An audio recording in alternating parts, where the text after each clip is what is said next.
the entrepreneurial brain is a bit of a superhuman because it overpowered that fear center and said, look, I know there's going to be a risk, but I'm going to do it anyway. So you've got this superhuman ability to see risk and actually enjoy it rather than be fearful of it. Welcome to the My Future Business Show, where we get you in front of your best audience and keep you there. Not only are we interviewing the biggest names in business to help you become even more successful, we're inviting you to book your spot on the show to help you grow your business. So at the end of the call, make sure you fill in the interview application form at myfuturebusiness.com/interviews. Hi and welcome to the My Future Business Show. My name is Rick Nuske and I am your host, and it is an absolute pleasure to be on the call with you today. My next guest, she owns the ultimatebusinesspropellor.com and her name is Lauren Clement. How are you, Lauren? Awesome. Thank you so much. It's brilliant to be here. Thank you, Rick. Oh, look, it's just a pleasure to have you here. We've obviously been having a bit of a chat before the call about, kids, the weather and everything else that's happening. So I think we've solved the world's problems already. I reckon you have. I reckon we've solved social media issues, weather broadcasting. We've done a lot, I think. Yeah, even bribery and corruption of school children. Yes, but we won't go there with the 4-year-old, will we? Ice cream. Ice cream. Sort any problem out. Absolutely. So what's happening in your neck of the woods? Well, I've just, very exciting, I've just launched a brand new online TV series called Brand Working TV, and I thought I'd have 6 guests on my first season of Brand Working TV. Oh, yeah. And I'd interview them to find out a bit more about their personal brand story and the challenges they've been through. A lot of them are authors, and they've got amazing, amazing stories, and now they're helping inspire others with their stories. I ended up having 9 guests because it was so popular. So we recorded that on the weekend just recently. I'm in the middle of editing and releasing that over the next couple of months, and it's going to be an amazing series. Well, that's awesome. But I'd love to spin back around onto that shortly. But what do you do when you're not involved in developing great solutions for your audience? What do you do in your private life? Do you? My private, if you look at, I think it's one of my profiles, possibly not my LinkedIn profile, but a profile somewhere. It says I'm a vodka quality controller and part-time sailor. I love getting out and doing a lot of race sailing at the moment. I'm quite sporty. I'm not very girly, so I play a bit of golf. I love race sailing if I get a chance to get on the boat, and it's not mine. I don't own a boat. They're a hole in the ocean into which you throw money. This is crewing on other people's racing yachts, which is awesome. And we were talking about being up in Hamilton Island in that area and the beauty of that area and sailing. Yeah, with the race week, which was awesome the other day. So lots of that. I've got a 17-year-old trash panda. She calls herself a trash panda, who lives in IKEA, I believe. I think visiting a teenager's bedroom is very similar to visiting IKEA. You come out of there with like a selection of knives and forks and plates and towels. And, you don't want to go in, but you know you have to. So. You can get in, but you're not quite sure how to get back out. Exactly. And there's always something resembling Swedish meatballs in there somewhere. So. Oh, very nice, very nice. Look, it sounds like a wonderful existence that you have. I'd just love to talk a little bit more about the Ultimate Business Propeller and how that came about. Yeah, absolutely. So I've been working in the brand management and brand creation industry for about 25 years. I was hopeless at school. And we'll talk a little bit. I'm sure you want to know about when I was 8, I was told I would never be able to read or write properly, and that I had word blindness, which of course is dyslexia. So it sounds like a horrible thing for a teacher to say to a child, but I'm that sort of person that anything you tell me I can't do, I'm going to prove you wrong. Negative psychology works with me really well. So he was an awesome teacher, actually, and he knew that's how I'd react, and I really threw myself into reading books and learning how to spell in my own way. And the way I do it, and if anyone's listening who's dyslexic, they will understand this. We all do it differently, but for me, I see an image of the word in my brain, and I remember the shape of it. That helps me remember words. And if I get asked to spell a word, I'll tend to close my eyes and see it before I can spell it, even today. So that was interesting in that it was a disability, but it became my greatest asset because when I loved drawing and painting as a kid, and any opportunity to be creative, And I became a graphic designer when I left school, and I Wow. worked for a small production agency in Auckland in New Zealand. Hmm. This is before computers, so it was all hands-on and understanding lithography and all sorts of these amazing technologies that don't really get used anymore. But what happened when I ended up working as a production manager in some of the world leading advertising agencies, the likes of Saatchi's and Clement's and Ogilvy, Hmm. I was a production manager, and I was particularly good at remembering the way that brands should appear.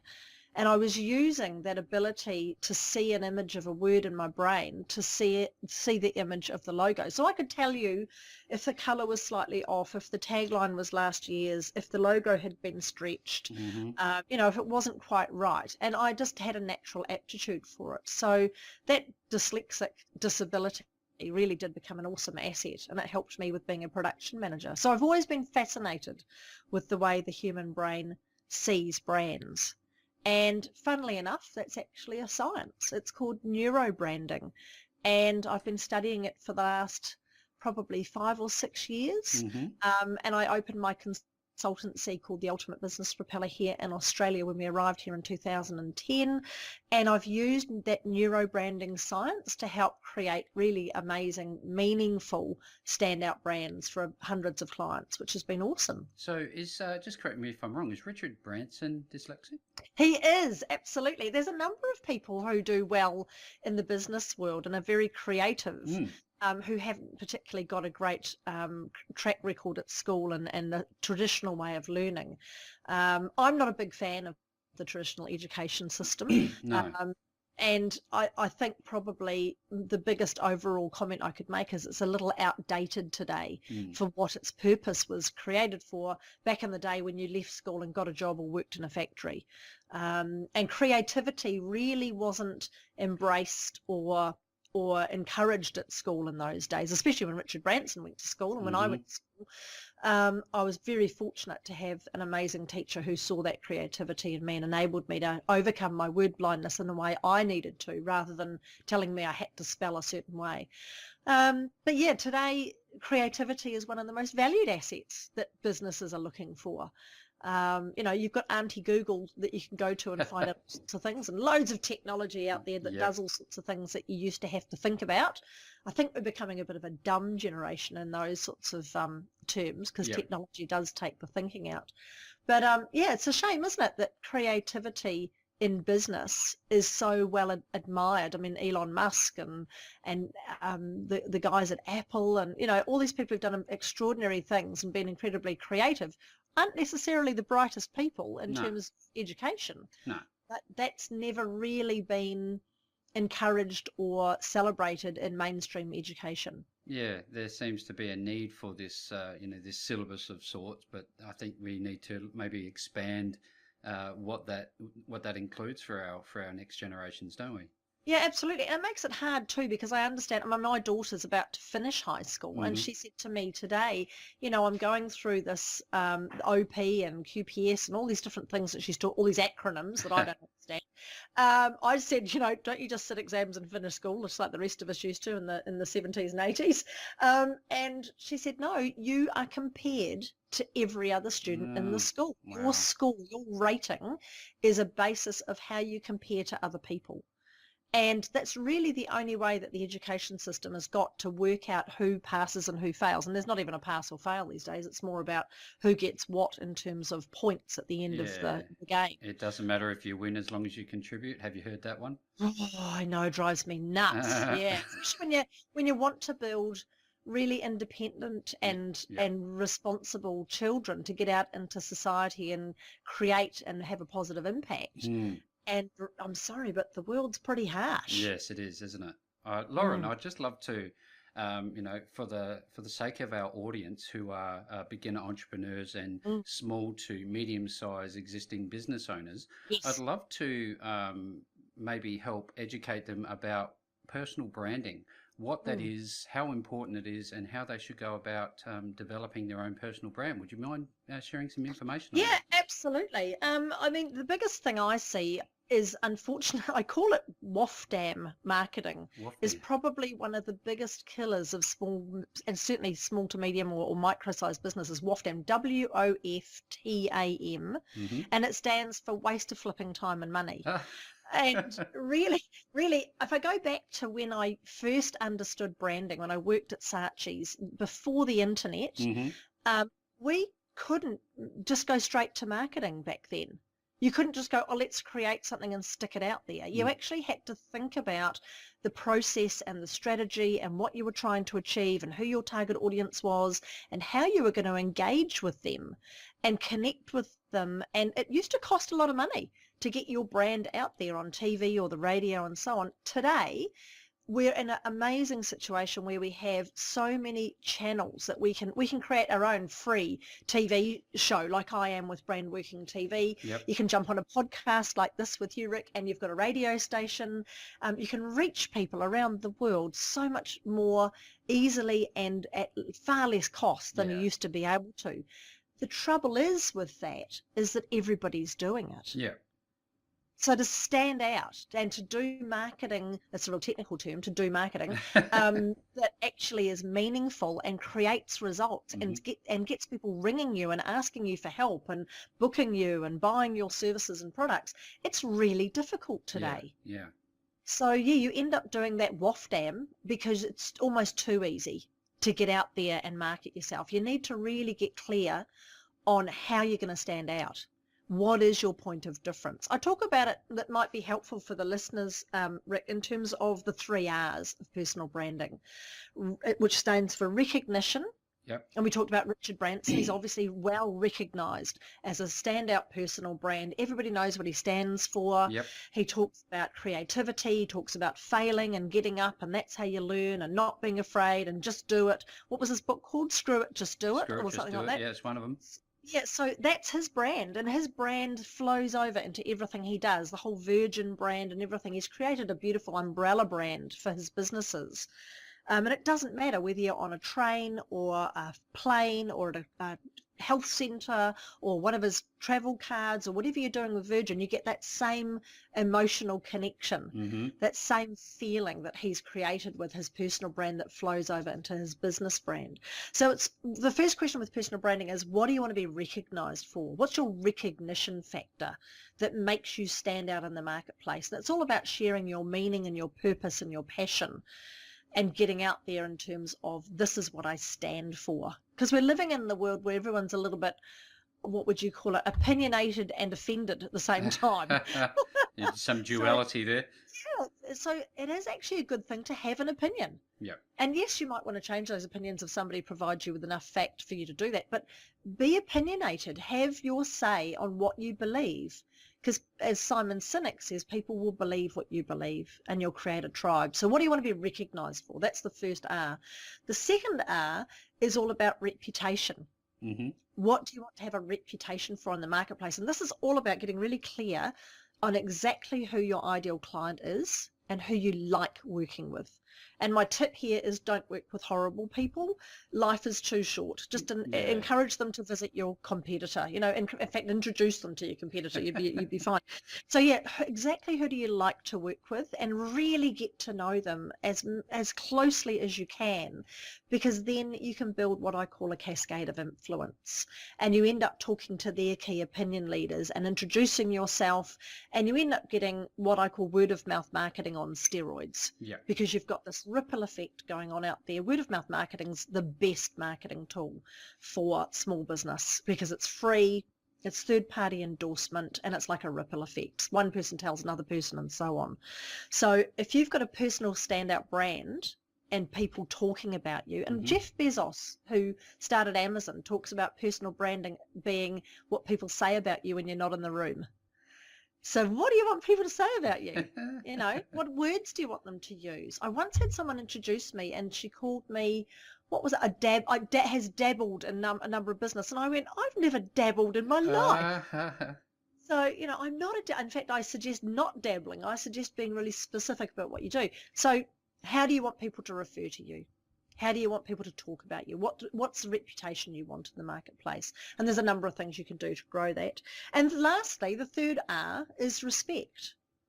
Yeah. So what do you want to be respected for in the marketplace? Because I see so many people trying to be everything to everyone. Mm. And it's funny, Rick, the entrepreneurial brain is quite different to the normal brain. And this is something that most of your listeners will resonate with probably as a small business operator, Mm-hmm. is with the entrepreneurial brain. When you started your own business, or especially if you're just starting up, your brain, your fear center in your brain, it's called the amygdala, which is there to try and keep you safe and stop you making stupid decisions, Yeah. is screaming at you. What on earth are you doing? What are you doing? You're going to have to get clients, you're going to have to get trained, you're going to have to get all this technology, you need an office, you need credentials, you're going to have to pay the mortgage, there's the school fees, Yep. and brain is just wanting you to stay safe. And basically, the entrepreneurial brain is a bit of a superhuman because it overpowered that fear center and said, look, I know there's going to be a risk, but I'm going to do it anyway. So you've got this superhuman ability to see risk and actually enjoy it rather than be fearful of it. So awesome. Every entrepreneur is a superhuman. That's really cool. That's really nice to know, isn't it? Yeah, it is. It's awesome. The trouble is every superhuman has the kryptonite. And the kryptonite for entrepreneurs is bright, shiny object-itis. Oh, isn't it just? Yes. And every 5 minutes you come up with another idea or something else we could do. And I don't know, have you ever met, Rick, at a networking event? You might have met someone and they've given you a business card, and on one side of the business card is one business, and you turn the card over and it's something else on the other side. Oh, yes, many times. So how does that make you feel? Confused. Yeah, and do you trust that person that they know what they're doing? Oh, look, I don't necessarily trust them because I don't think they know exactly where they're going. Exactly. So are you likely to pay them good money as a specialist in their industry? No. No. So this is where niche is so important. Mm-hmm. And you need to get really clear on what you want to be the number one at. Even if you look at, one of the things I suggest a lot of people do to help their personal brand is to enter and win awards. So I'm an international Stevie Award winning Woman in Business of the Year, Entrepreneur of the Year. I picked up my award in New York last year.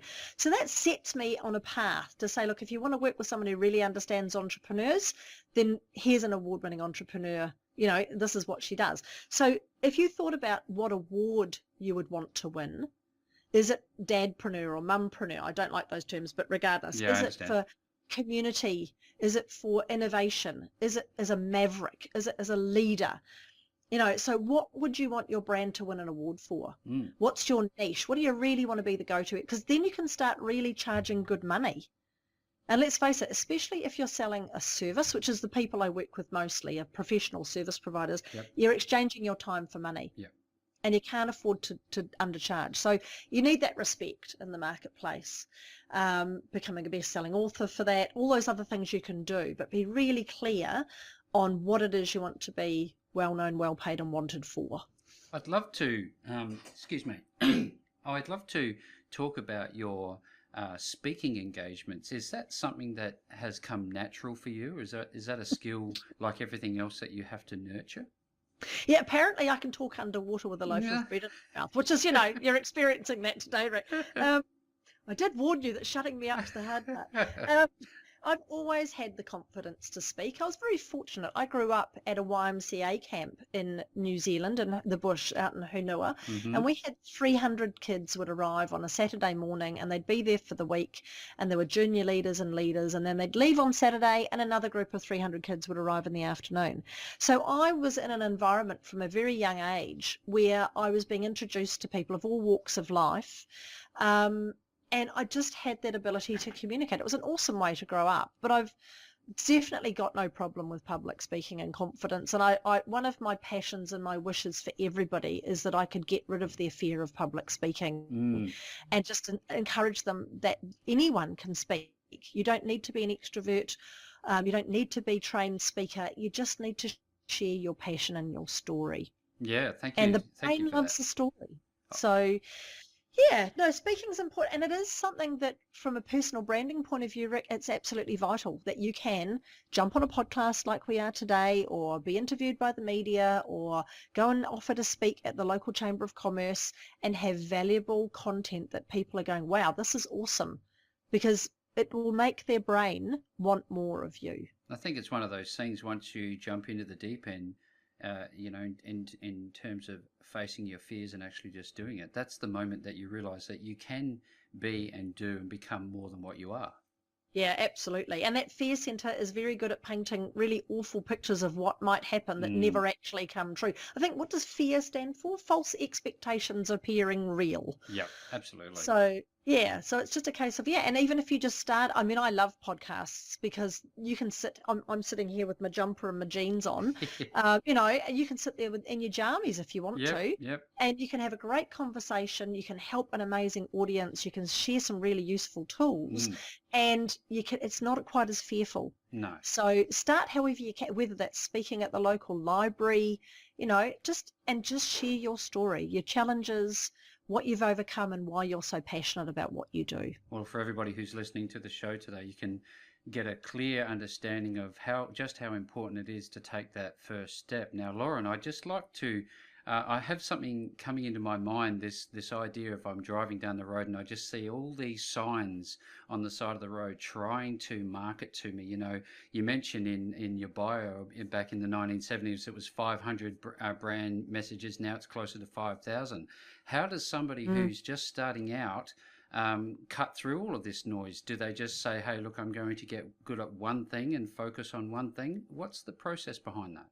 Yeah, absolutely. It's a very good question. And you're right. We are being absolutely bombarded with messages and branding today. It's just ridiculous. So yes, the major steps are, first of all, build those foundations of your personal brand. Get really clear on what your purpose and your meaningful brand is and how you want to be recognized, then your target avatar and exactly who it is you want to help, and then exactly what it is you're going to go for to become the number one expert for. Right. And set yourself a path. The bad news is that it takes about 3 years for you to create a personal brand that's at the point where you get the media asking to talk to you because you're known as the specialist, that gets you asked to speak at business events or, be a podcast guest and so on. Yes, you can do it faster than that, but it does take genuinely 3 years for you to get to a point where your brand is the well-known expert. So it's really vital that you set a course and you decide, where do I want to be in 3 years' time? What do I want to be known as? If I'm writing a book, I want it to be a bestseller in which category? If I'm going to win an award, what's it going to be for? Where am I going to be based? Who am I going to be helping? Who am I going to be affiliated with? Where am I going to get my customers from? Everybody that I've worked with who has done that, it's been really almost frightening how they've looked back and gone, everything I wrote down that I wanted to achieve 3 years ago, I've actually done and more. Yeah. So it's especially important, I think, Rick, to keep people on track, because that bright shiny objectitis doesn't go away and you have to manage it. You have to just get really clear on your true north for your brand, the direction you want to take your business in. Maybe it's that you want to retire, or you want to sell your business and move on, or travel the world as a globe-trotting entrepreneur, a digital business person. But be really clear on how you're going to achieve that and who you need to be with you on that journey. I can't remember the name of the book, but they talked about the right people and the right seats on the bus. It's a bit like that. It's like you wouldn't pack ski gear if you had a holiday in Tahiti. You just got to really think about your plan. Yeah. For where you want to be, but definitely start with that foundation. Thank you so much for sharing that. I just had this one thought. I have to get it out before I forget it. Yeah. I look at this idea of personal branding, but going back one step, if I'm that, our audience in many respects is the beginner, or, they've got some momentum, but then they decide that they may want to change direction. How does somebody, if we go back one step before the personal branding component, if they've got no ideas, are there ways that they can create ideas? And if they have too many ideas, how do they get rid of them down to one?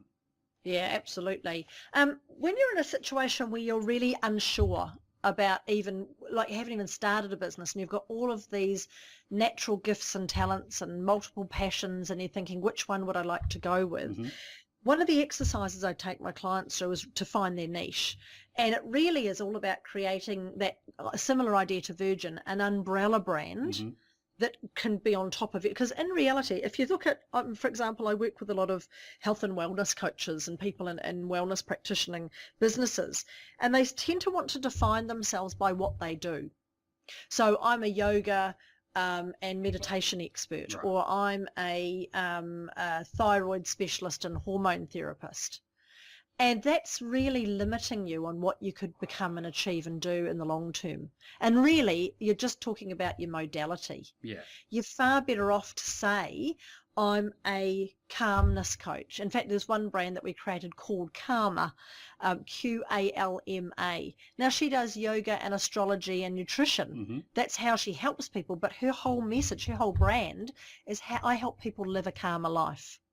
Excellent. And her target avatar is people who are overwhelmed and stressed out and unwell and putting themselves last. She works with a lot of women in their 50s Right. who've got to a point in their life where they're going, hey, this is my time and I'm not handling this. Yeah. And I need some help to get some guidance on how can I just stop stressing so much. So there's a positioning work that you can do. And one of the things you can do is grab a bunch of post-it notes and a pen and stand in front of either a blank wall or a table. I find a table easy because the post-it notes don't tend to fall off. And just take some time to write down everything that you know about. Yeah. So this is how I started with my personal brand. I went, right, I know all about advertising. I know about creating brands. I know about consumer behavior. I've been in all these businesses before. I've worked in had my own agency, talked all about everything I knew. I knew about target avatars, put it all down on the table. And then I stood back and I said, okay, if I was going to teach somebody this, if I was going to share with somebody my expertise in an order that they could understand it and implement it themselves, what order would I do that in? And I started organising the post-it notes into a particular order. And I said, awesome, that's perfect. Here's step 1, step 2, and step 3. And that's where I started my branding. And in fact, my book, Selling You, has got those chapters, know me, like me, trust me. And those are the 3 steps to creating a personal brand, that recognition, reputation, and respect. So that's a step really, Rick, that might be helpful if you're really struggling with knowing either how to reposition yourself, or I really don't know how to start, what business I want to start or what I want to do.